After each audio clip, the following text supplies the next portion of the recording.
Hi, everybody. This is Jim Cornette, pro wrestling legend, and you're listening to the Book in the Territory Unprofessional Wrestling Podcast. This is the artist formerly known as Daryl Van Horn, James Mitchell, the Sinister Minister, and I'm here to let you know I would rather slam my cock in a car door than to miss the dulcet tones of Hard Body Harper, my illegitimate son, on Booking the Territory podcast.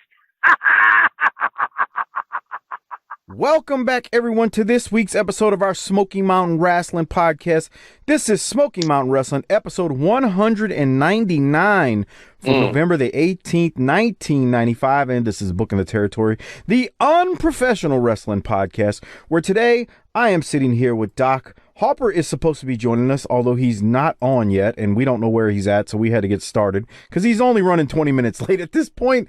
With that said, let me welcome in Doc as we jump into the second to last episode of our Smoky Mountain Rasslin recaps. Doc, how you doing this morning?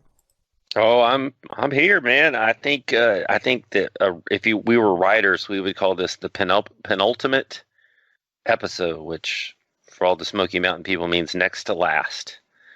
We can see the end. In fact, just to break kayfabe a little bit, we're going to do the last one right after we do this one. So we're sitting down here and putting a bow on this thing. Yeah, we're going to put the bow on it today.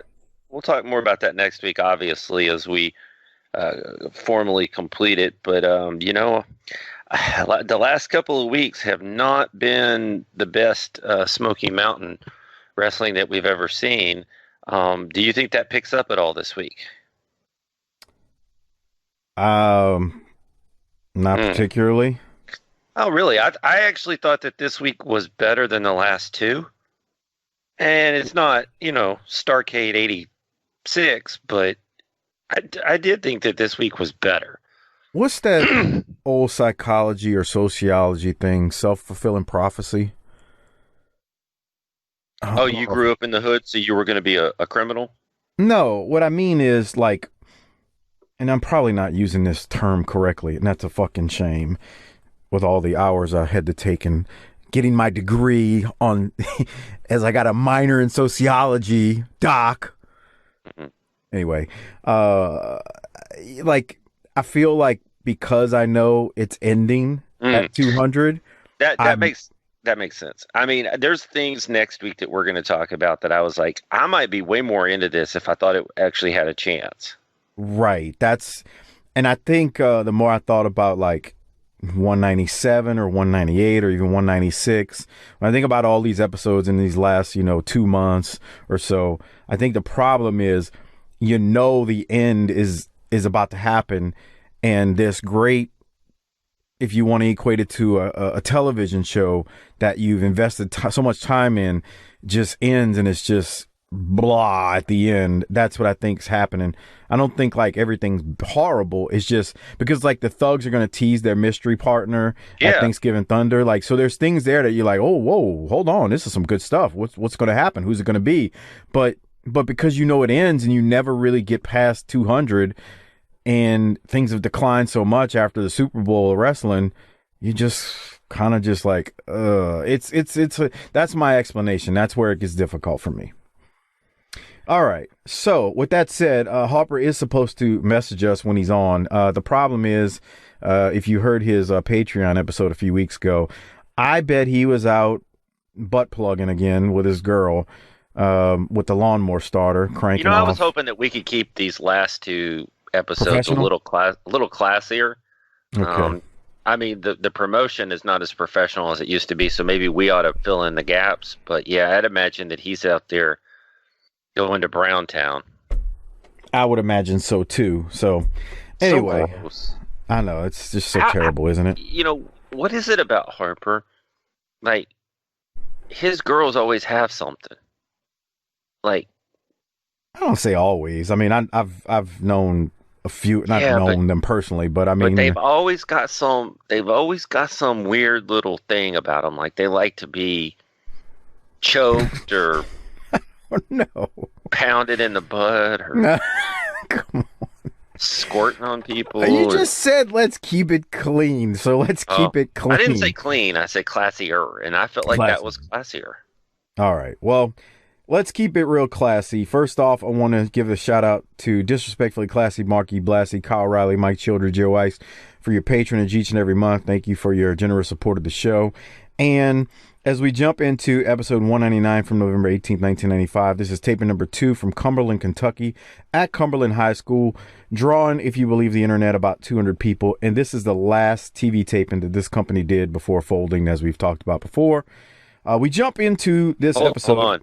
About that, it's dark in there, pal. Yeah. So I was trying to figure out, if you go back and look at some of the early episodes of Smoky, the quality of this video is nowhere near, because this is taped off the off-air antenna and on a VCR tape. The quality of these tapes is not as good as what we saw in the first probably, I don't know, 60 or so. Because I was looking back at some of the episodes from like the first 50 episodes. Whoever taped those and originally uploaded those are some high quality like VHS tapes. They really are by comparison to these. So I think that's part of it. But yes, it is very dark in there. I mean, unless you see that top angle where they show the tiles. Stop. Push play. Hold on. I will. I want to see the ceiling. Yeah, the tiles. Yeah. I had a note about that. Even the ceiling was depressing looking. It's dim. It's just dim. That's right. It's just, there's no future here. The people would look at that. Ugh. Imagine playing basketball and looking up at that and you're like, that ceiling's going to fall on my head, metaphorically. I'm never getting out of this thing. The gyms we used to play in didn't have ceilings like that. They had the big spotlights and the almost like a warehouse type ceiling to them. Right. And so it's just a metaphor that, nobody's getting out of here alive. The promotion, these people. Nice. All right. That's nice, Doc. Well, we jump into this episode. Les and Chip kick things off. There's no real intro. We go straight to the first match. The first match is the Headbangers versus the Thugs. The Thugs going into Thanksgiving Thunder win with Tracy catching one of the Headbangers with a small package. I didn't really have much from this. It was, the Thugs were going to get their win because you're not going to have them eat a pinfall right before Thanksgiving Thunder. They're in this big feud. So that's what I had from it. What did you have from it, Doc? I didn't think this match was bad at all. It's not bad. So again, this gets back to if this was going somewhere, we had legs to this thing. And I definitely, watching this match, could really see how the Headbangers caught on with WWE. I can too. And they did a great job here selling and bumping for Tracy. We just saw a couple of drop kicks and there was a hip toss from Tracy to one of them there that was beautiful. I mean, I know people go a hip toss, but I mean, I don't remember which one this is, Mosh or Thrasher who took it, but beautiful hip toss. And if you just watch the Headbangers, man, they're really good in the ring. They are.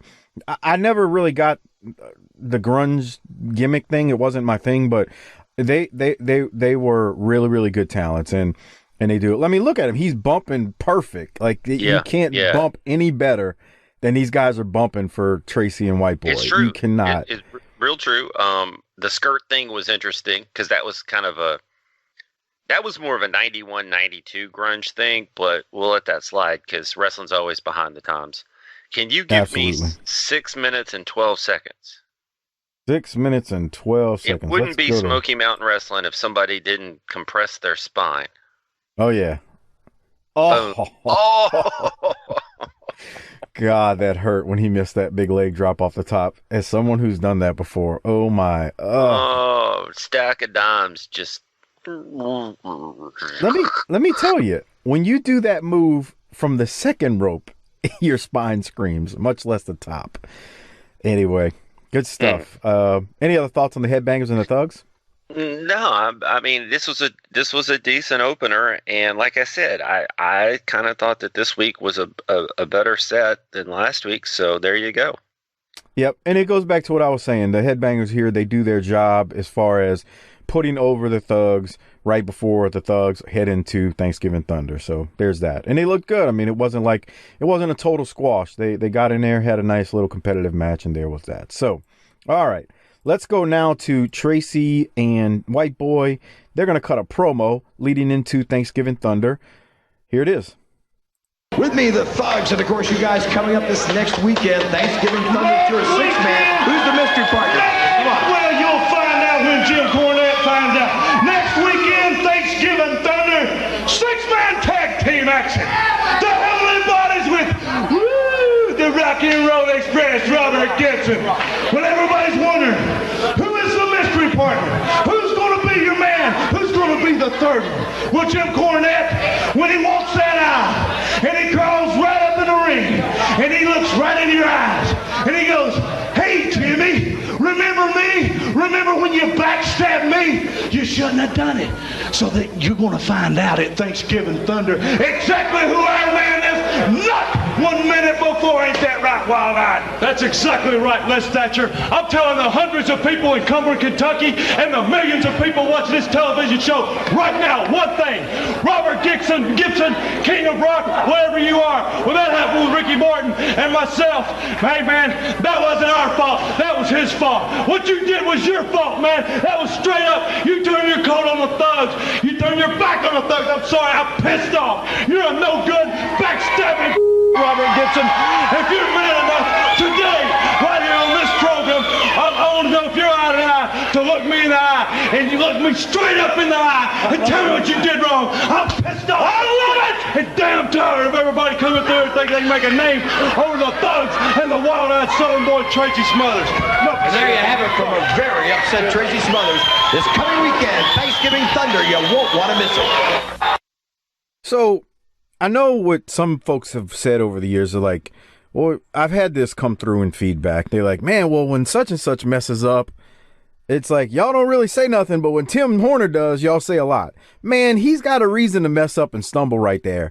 He's angry. We've talked about that before. He's pissed off. He's been screwed. He even curses, and they have to bleep it out. Therefore, the stumble is nothing. I'd much rather see somebody that I think was hot about getting screwed than suffering succotash or some scripted promo that's perfect. Right, when you're reciting a line. When I'm super hot, it doesn't always come out perfect like it does on this show. So I get it. Man, I really enjoyed that, and I thought, first of all, with the overall track record of this promotion to deliver surprise guests, I was like, at minute, like, oh, I wonder who they're bringing in, and then I was like, wah, wah. It's nobody. Yeah, right. Why do you say it's nobody? Well, you know what I mean. I mean, it's like, it's not going to go where you want it to go, right? We're going to keep saying that. So. Well, yeah, that's the thing. You're excited that the fact that there's going to be a mystery, and the people that watch it live saw who it was, but for everybody else, like us at home, if you never went, you would have never found out unless you read the results. Sapping it up at home. Yeah. You know, I really liked Tracy there. I thought what I really liked about it more than anything he said is he was hot, and he reached over and slapped Dirty White Boy on his, I think it was on the chest. It was like, man, he's fired up, and that came through. He slapped him twice. Yeah, and I really liked that. And then, unfortunately, I just thought, man, these guys are on the fast track to being T.L. Hopper and Freddie Joe Floyd. Dude. It's so sad what happens. Oh, man. They took these two wonderful talents in Smoky. And I get it. I'm not saying Smothers or White Boy would have ever been NWA World Heavyweight Champion material. I know that. But, by God, they were not Freddie Joe Floyd and T.L. Hopper level buffoonery. Come on. These were two serious talents made into jokes. And that's what makes me mad. Anyway. All right. Any other thoughts, Doc, on the thugs right there? No, I mean, that was good. Yeah, it was. So then we get a series of replays, a bunch of the segments and the confrontation with Cornette and the little fella, Butch Cassidy, which have led to Butch and Cornette wrestling at Thanksgiving Thunder, or that's the plan. So I know Doc doesn't do recaps, so what I'm going to do now is I'm going to go to a new Butch Cassidy promo, which follows all of the recaps. Hey, and before you do that, look at that. Les ain't much taller than Butch, you know. Come on, leave that. I'm just saying, look at that. I mean, he's not. I had this discussion with you and Harper the first time he came in. I mean, he's a little fella, but he's not like. Who, Les? No, the little fella, Butch Cassidy. Oh. Like, he's not a really, really, really small little fella. I mean, basically, the difference in size between Butch Cassidy and Les is the difference in size between Robert Fuller and Bob Caudle when Robert Fuller told Bob Caudle, "Little fella, stay out of my face and hold the microphone up high." I mean, seriously, but Robert Fuller's a tall man. Yeah. So, anyway, let's go to Butch Cassidy with Les Thatcher interviewing him here now. Butch Cassidy and Butch coming up this weekend, Thanksgiving Thunder. You're going to lock horns with the General, Jim Cornette. How you feel about it, Butch? Well, I really don't know. This present is for Mr. Cornette. Your present? Yes, it is a present for Mr. Cornette because, you see, Mr. Cornette is a much bigger man than me. And he got much more bigger muscles than me, a lot stronger than me. But you got such a big heart. Oh, but Mr. Cornette's got a much bigger heart than me, you see. Are you trying to smooth this thing over? Well, yeah, I'm trying to smooth it over, and I'm trying to give Mr. Cornette an early Christmas present. You see, because like I said before, he's a much bigger man than me, and he got the militia behind him, and I want to kind of smooth things out, you know, because I don't want no trouble with Mr. Cornette, you see. So you want to give a present to Jim Cornette? Exactly. I have a present for you, Mr. Cornette. Well, if we can get him out here, I'm sure he would be actually...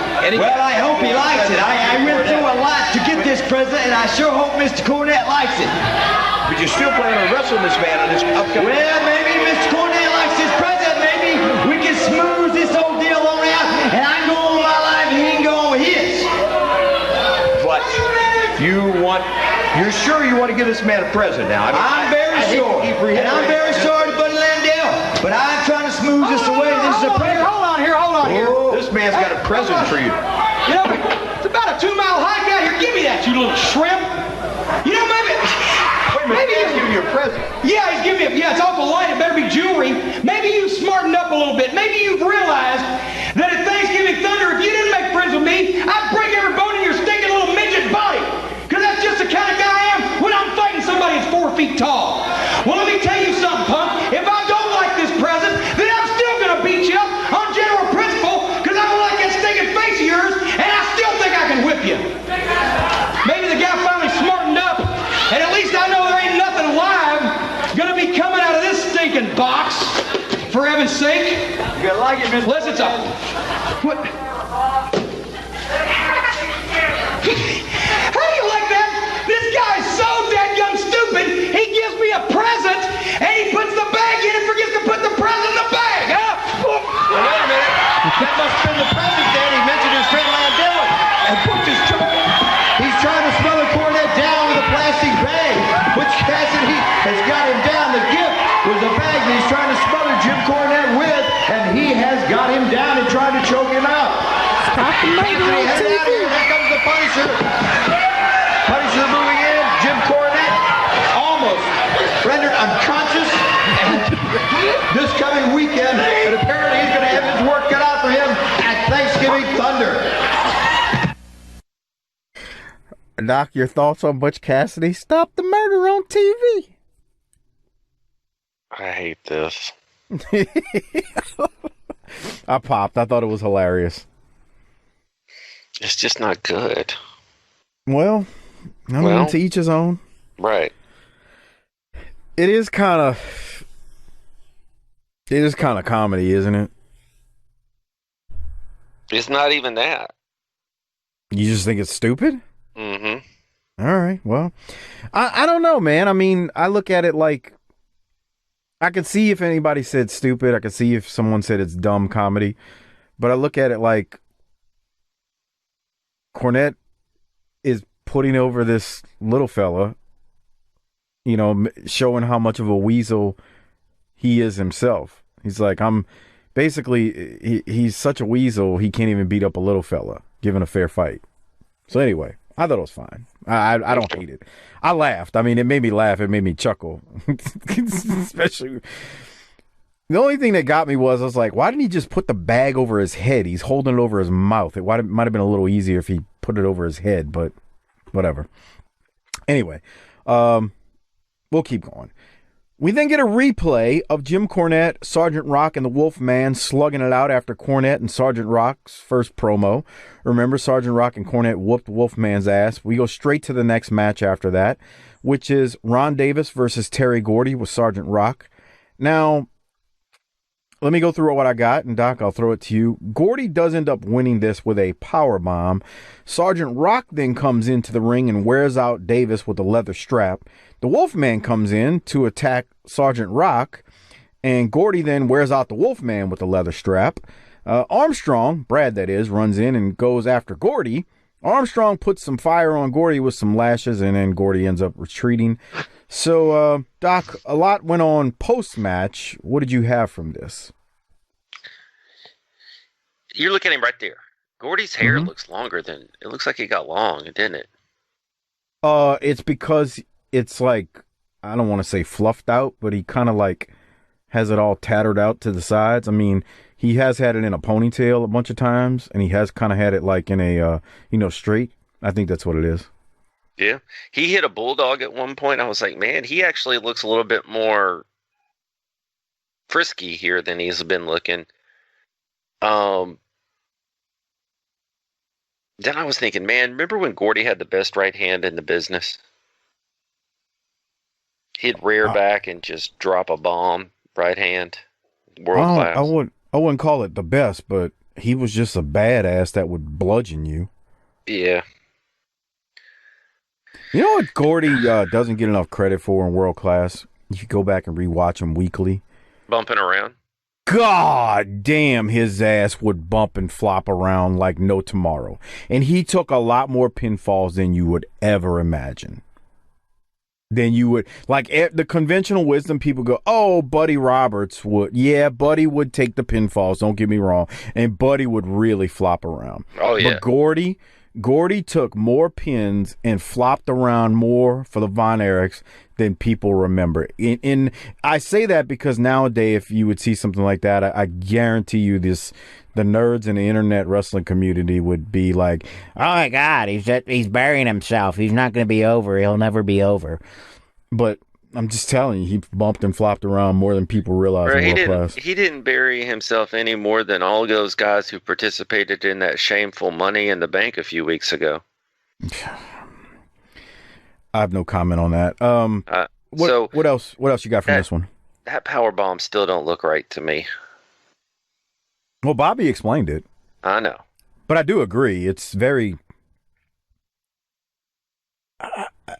It's got to be hard to take if you don't sit up.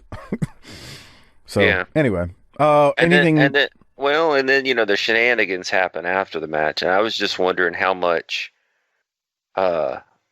you yourself would pay to have Jackie come in and whip you with a belt. 1995, Jackie. Sure. Oof. Man, if I was a millionaire, I'd throw a lot of dollars on that. Well, I mean, man, I used to love me some Jackie. Oh, she is built. She was a brick shithouse. I didn't want to use those terms. Brick house. Oh. I mean, this outfit she's got on here just doesn't show it, but man, Jackie was. Dude, look at that whipping. She's whipping his ass. I was just thinking, Mike would pay for that.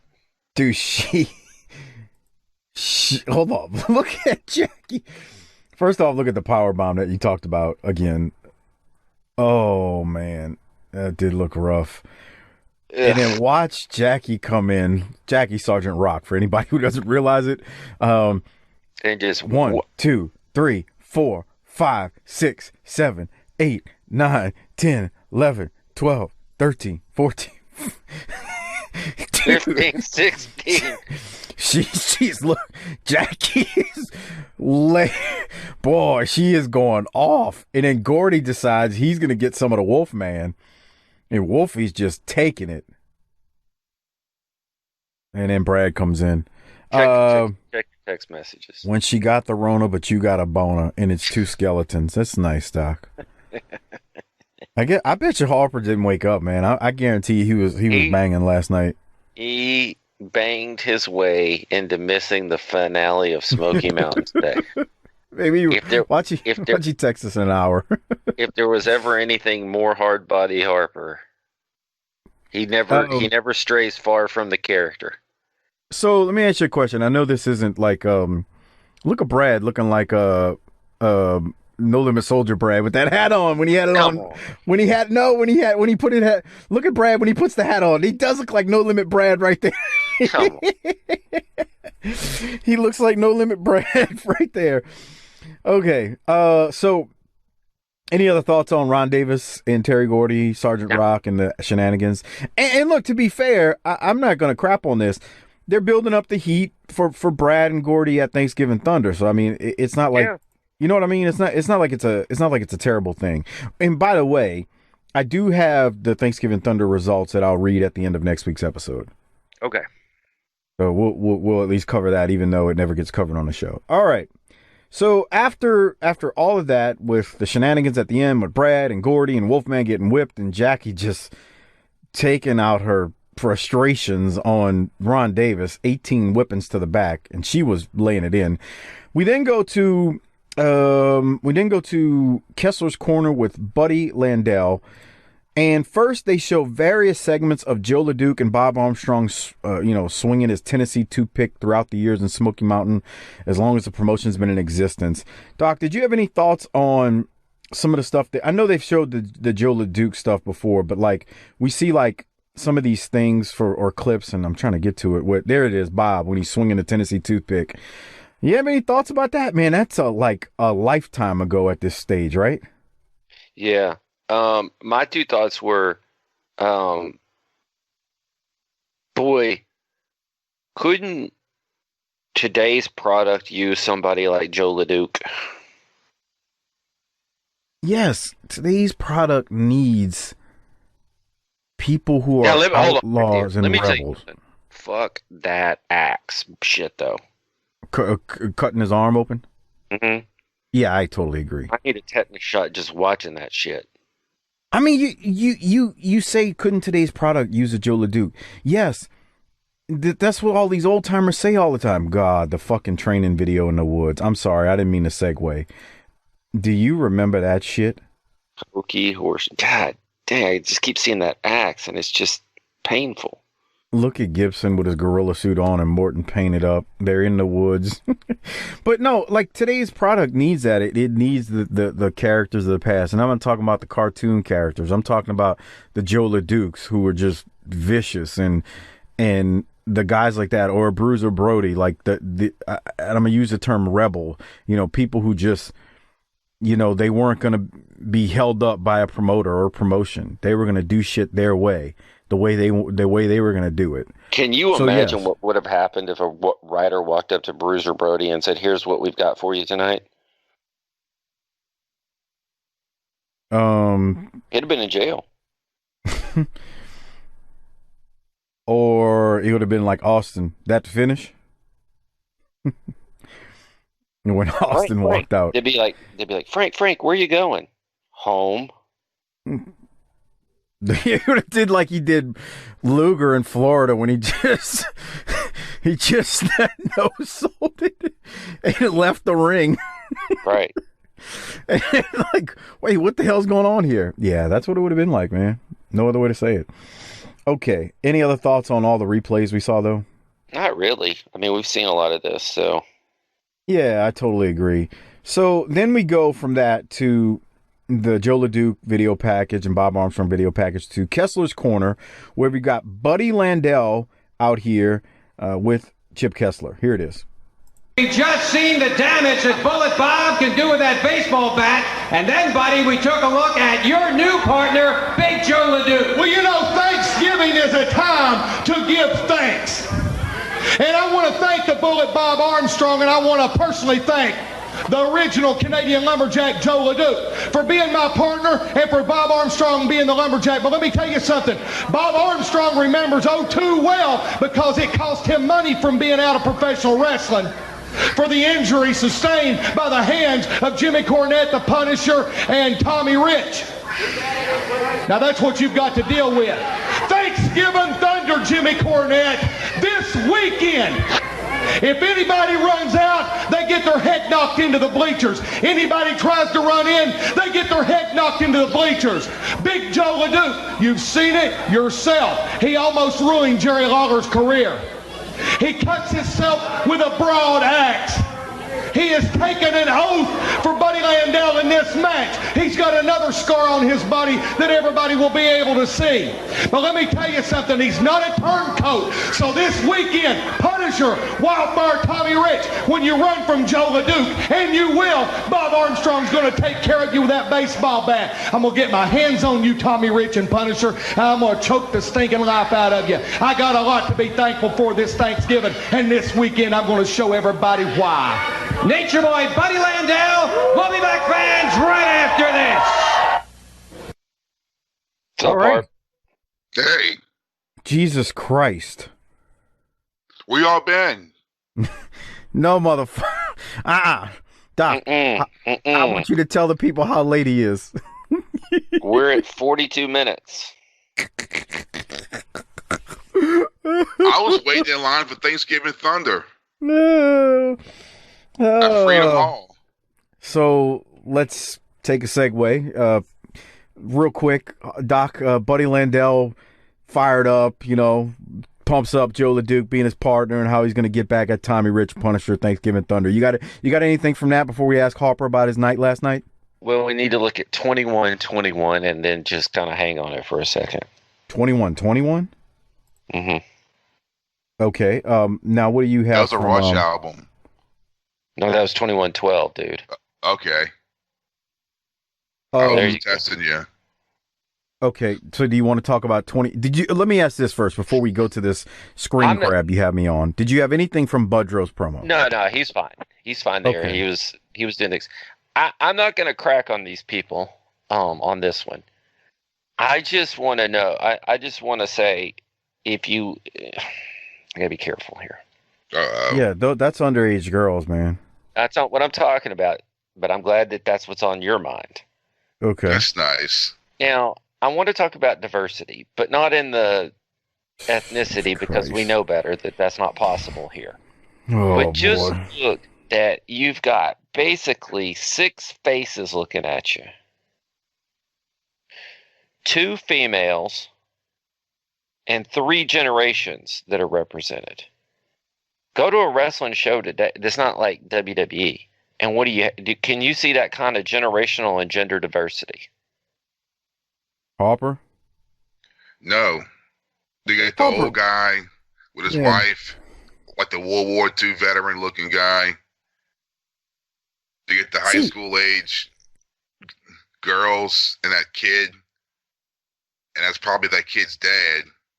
Dude, when I went to ROH in 2019 in Dallas, I have never seen a larger group of 30-year-olds Yeah, no, huh? than I saw that day, or even in their 20s. And there was, I took a picture of them. I don't know if I still have it. There was one old couple, and they were like in their 70s. Damn. What? Watching. They got weren't lost. I don't know, but like they look like, let me put it like this. I bet you they were two old world-class sportatorium fans. Oh, yeah, definitely. Because they didn't just fall into it that night. They've been with this for a while. And they look like they were in their 70s. And they didn't have a lot of energy, but they sat there. They didn't look down at their phones. They just were watching the wrestling that night. But they were like the only old people in the building. Yep. Now, Harper, how many times did you hit the backside last night? Nothing. Oh, he's foolish. I don't believe that. I just he went to bed at 4 a.m. Overslept. What time did you go to bed?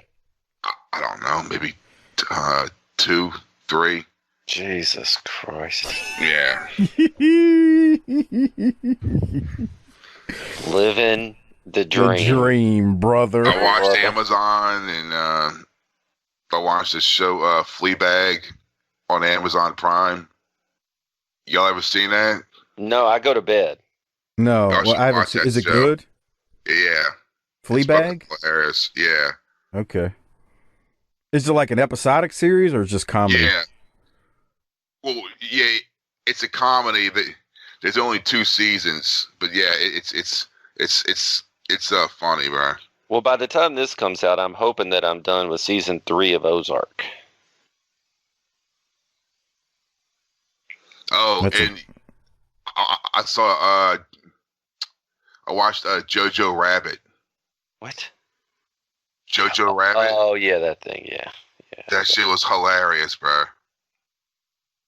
Harper, Mike's like, what are y'all white people talking about? I don't know what the hell y'all are talking about. Bro, well, let's it get was back. Fucking hilarious. Well, if he's not going to regale us with other Cheerio expansion theories, then I say we keep going, Mike. Yeah. Agreed. So we'll keep going. We then go from what did you have anything from Buddy or no? You didn't have anything? I told you no at the beginning. I mean, he's good. You got anything from Robert Gibson? Well, yeah, I do. Okay. He explained why he made his heel turn, but I didn't understand any of it because he's a mushmouth. Hold on, here it is. Joining me here in the ring is Robert Gibson. There was supposed to be a match scheduled in this segment. Robert asked me to join him here in the ring. You have something to say to the fans, right? That's right, Les. You know, I never realized how good and talented that the King of Rock, Robert Gibson, really is. You see, it was me for 13 years that was the backbone of the Rock and Roll Express. And now you got them 2 crybabies. I'm talking about Tracy Smothers and the Dirty White Boy. What they are is real jealous. These are guys that used to be your friends, Robert. Used to be my friend. These guys here, Les, will stab you in the back, do anything to you. Because what they are is a bunch of crybabies. I like to say, Tracy Smothers, if you can hear me, bring your cell phone out here. I'm out here, Robert Gibson. Get that thing up here. Hey, let me tell you something. You and Ricky Morton, the one that's got no backbone. You're the backstabbing express. You always have been, and you always will. Maybe y'all were just a little bit jealous that the Thugs were taking some of your fans, man. Right? Yeah, that's exactly right, man. And maybe the fact that we got the title shot and y'all didn't because you showed up late. It's nobody's fault. Hold on, I'm not through, man. I'm not through, man. You turn your back on the millions of people. But let me tell you something. Thanksgiving Thunder, your ass is grass. And the Thugs of the mower, man. That's what I'm talking about. Yeah, hell yeah. Well, what I like to do, Tracy, is this right here. Come on, you. Gibson misses. Tracy catches him with an elbow. All right, we got a brawl. Let me tell you something. Tracy was phenomenal there. Yeah. Your ass is grass and the Thugs are the mower. Yeah. He told him to get the mic up. He said, get the mic up high, little fella, when he came in, too. So Gibson calls Smothers and White Boy crybabies and backstabbers, and then he challenges Smothers to a match. Tracy calls Gibson and Morton the backstabbing express. I kind of like that, too. I thought it was good, man. I didn't think Robert Gibson was bad there. You need to leave him alone about his mush mouth. I mean, stop making fun of him, Doc. You make fun of his eyes, you make fun of his mush mouth. Come on, man. Have some respect. Next week I'm going to make fun of the ponytail. I'm just saving it. Oh, okay. Harper, any thoughts on the promo right there? I mean, Tracy's still he's still trying to, get shit going, man. Yeah, Don't hasn't. tell him this shit's fucking drying up. Mm-mm. He's still got a job to do. Well, and it's key to point out that the talent at this point did not know they were closing in another week. Yeah, that's true, huh? So, I mean, I know they heard rumblings. Don't get me wrong. I'm not saying that. I know that there was some awareness of, well, man, things aren't going good. But Cornette didn't make the decision until I believe it was the second to last night of the tour, Thanksgiving Thunder tour, according to the article he wrote on like Fighting Spirit magazine or whatever, wherever it's at. I forget. Okay. Doc, any other thoughts on Gibson? No, that was a good segment. Yeah, it was. Thanksgiving Thunder tour plug. We get that. And then we go to a Tommy Rich promo. I'm not playing this. I don't have anything from it. Like it's fast. No, you need to play it. Yeah. Why? I had a note. Because I had a note. Go back. Freaking kidding me. Are you serious? Yeah.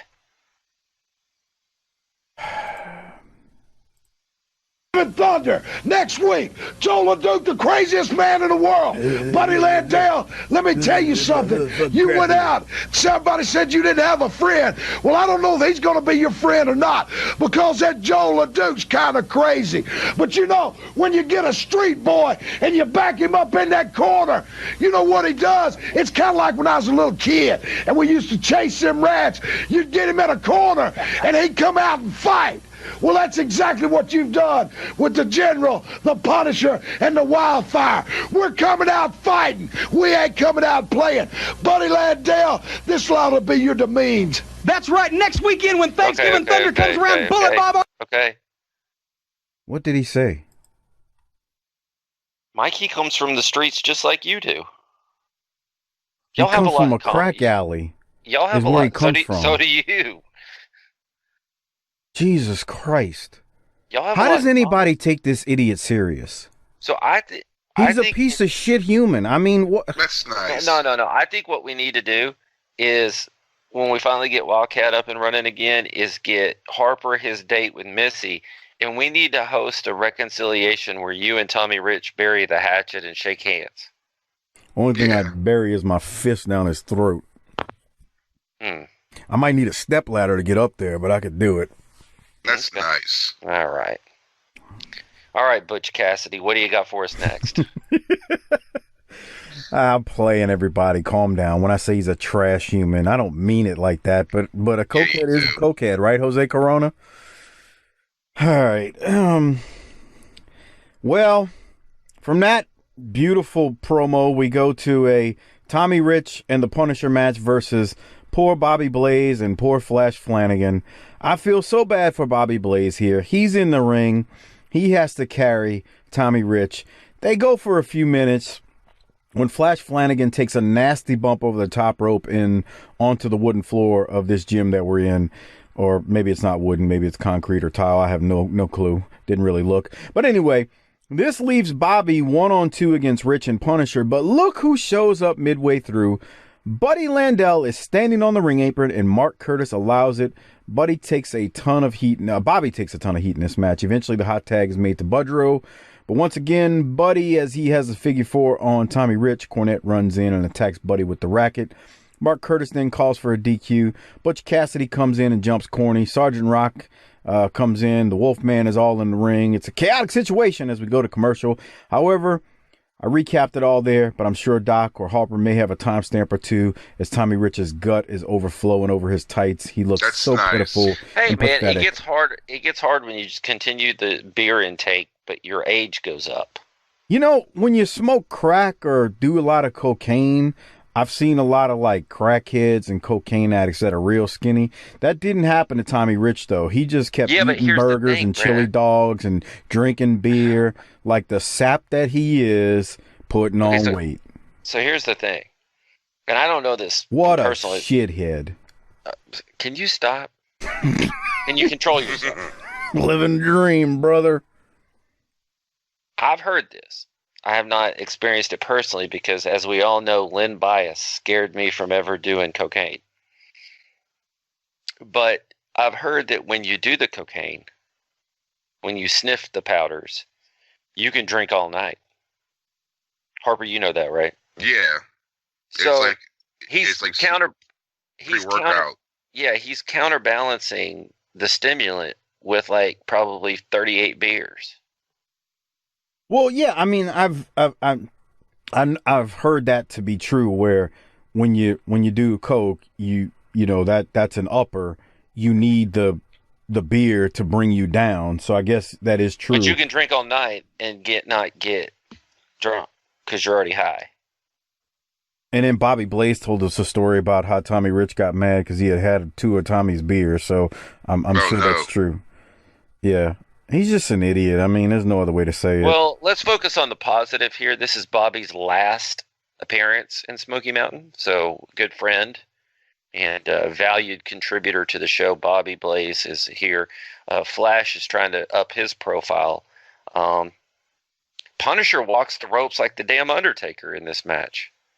He does. He's talented, man. I don't, I'm not gonna... Well, we really ready to go that far? Yeah, I mean, I'm not trying to say he's like I don't mean he's not like a main eventer or somebody you should put the strap on, but I mean, he can do things like walk the ropes and, yeah, he's I know he's not a former NWA world champion like Cracky McSnorter over there, but, at this stage of his career, he's better than Tommy Rich. What if we were getting y'all together and Tommy said, Mike, I hear you hate me. I'm sorry, but I need some help. I'm ready to go to rehab. What would you say? Would you give him a second chance? Go to church and tell your pastor. That's nice. Wow. The Lord says we are to forgive, Mike. Good. I don't want to talk to him. I mean, I don't have nothing to say. But maybe you're the person that could help him find his way. Whatever. Come on, Mike. I just like having fun. Your whole life? Yeah, your whole life. He's going to go the whole way. I'm a nice guy, man. It sounds like it. He's gonna be sprinting at the finish line, just being an ass. Do you know what type of person you have to be to me for me to go off on you like I go off on Tommy Rich? You go off on everybody at work. Yeah, okay. Now you just create. You go off on everybody in the sports world. Do I? Yeah. Who have I gone off on the sports world? Well, I don't want to detour there, but let's just say you do. Okay. All right. Look at that spill by Flanagan. He went over backwards. He's flip-flopping and flying. Dude, he flew, man.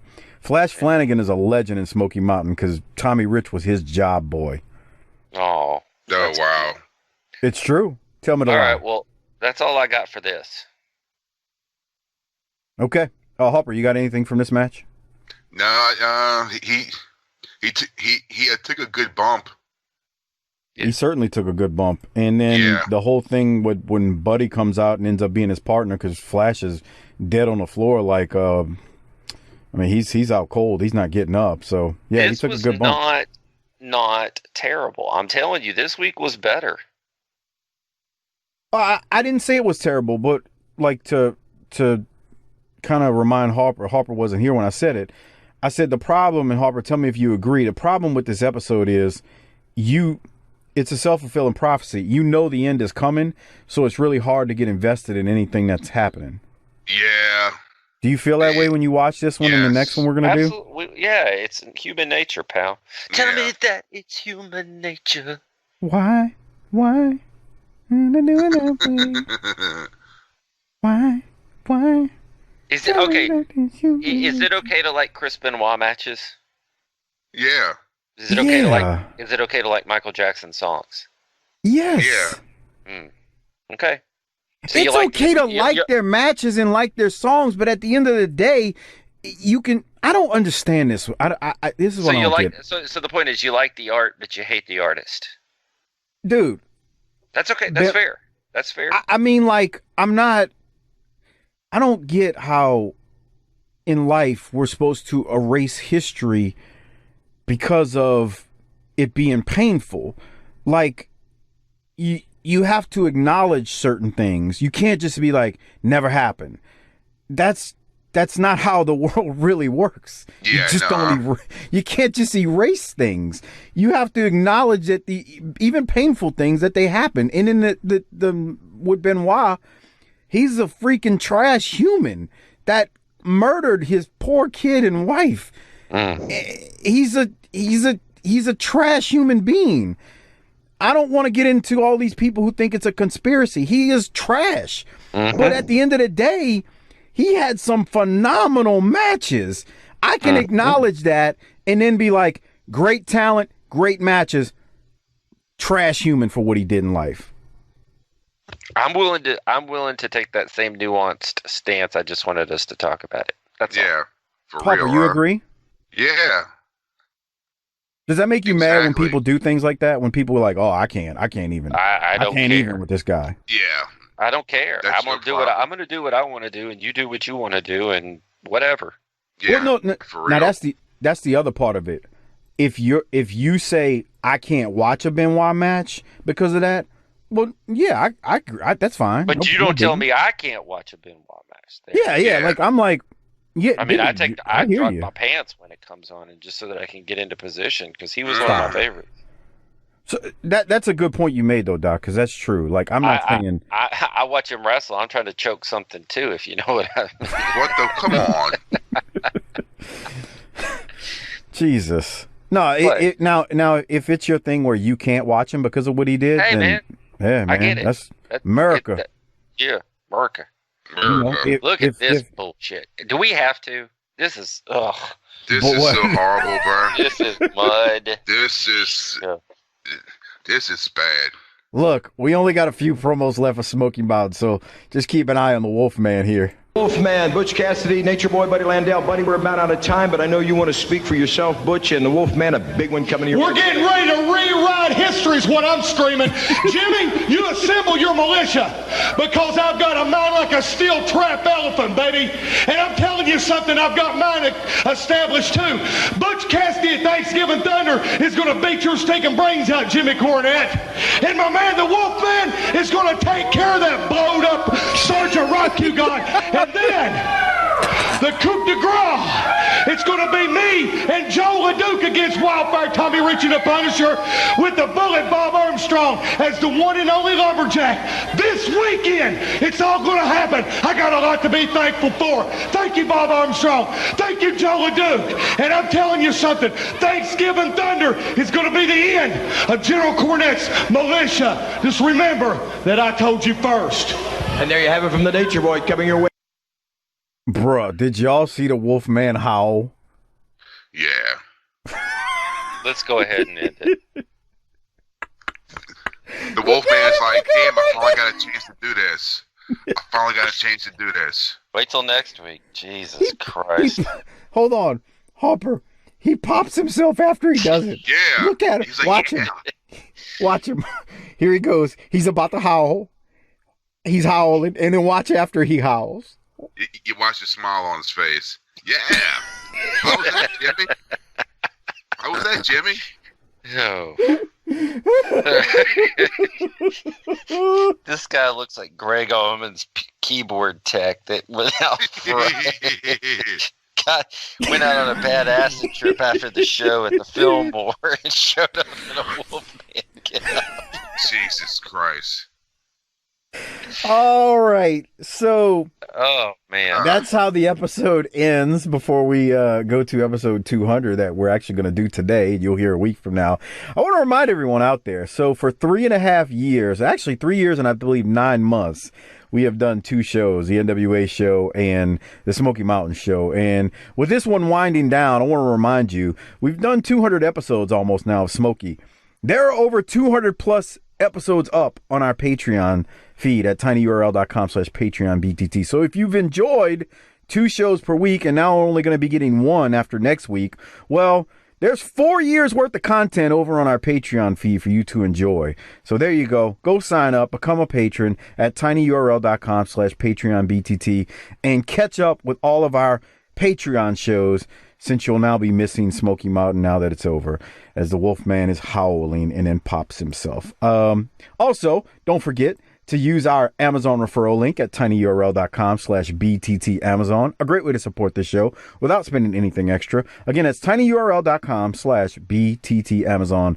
Give that link to the wives, girlfriend, anyone in your life who uses Amazon, and tell them to use it every time they shop there. It really does help the show, so thank you. Okay, Doc, we need to give out the disability checks. How many are you going to give this one? Man, I told you at the beginning, this episode was better than the last couple. And so, I got to up the scores.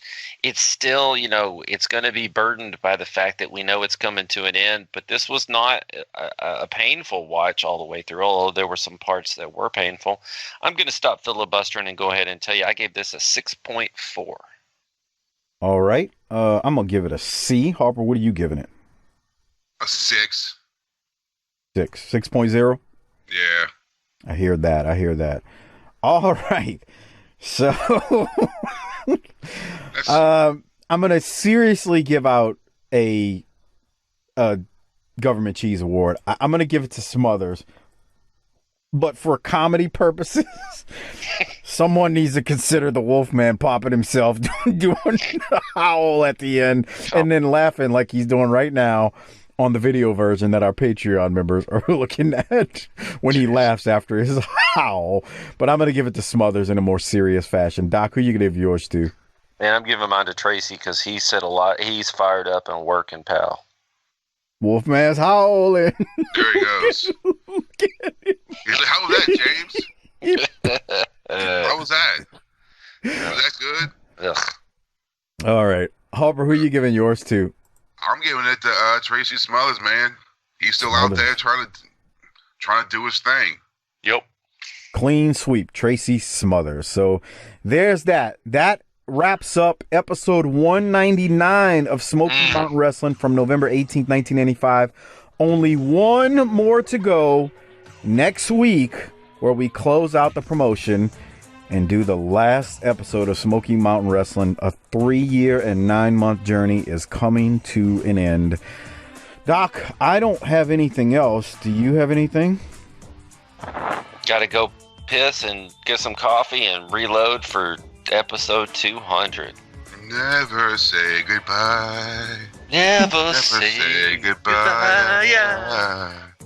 All right, everybody. Don't forget, become a patron if you want extra content. tinyurl.com/PatreonBTT.